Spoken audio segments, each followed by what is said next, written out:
Ang atong audience pod, maklaro pod nato sa ilaha ang imuhang specific question. Okay? So make it a little bit more specific para ang dili lang kay ang ato ang negative stand mo mutubag kundi ang asta pa natong audience makasabot po sa imong question o makasabot po sila sa tubag sa negative side. Okay?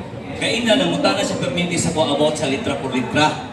Akong pangutana, naa ba siya mabasa sa Biblia nga kailangan mo tubag litra por litra nga ang adlong ipapahulay ang authority lang ana naturang mga Hudiyo o mga Israelita? Kana? Yes or no? Naa wala? Asa unsa man ang imong yes or no ato? Tungod sa litra por litra nga ang itubag.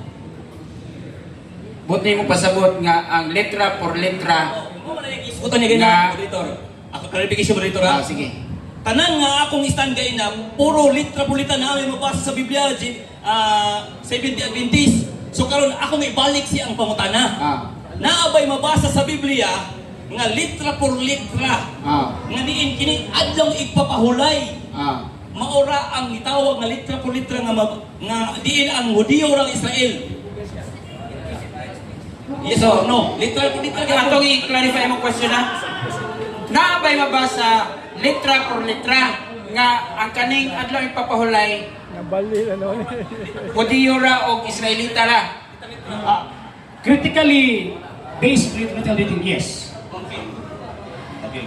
Yes, sa critical reading. Yes. So the answer to your categorical question is yes, but you have to qualify your Actually, answer yes. kiusap niya yung pangutana, hindi nagalusot.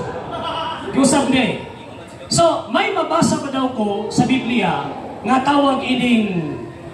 tawag ining mga Hudyo, sila na ang gitagaan. Based sa critical reading, yes.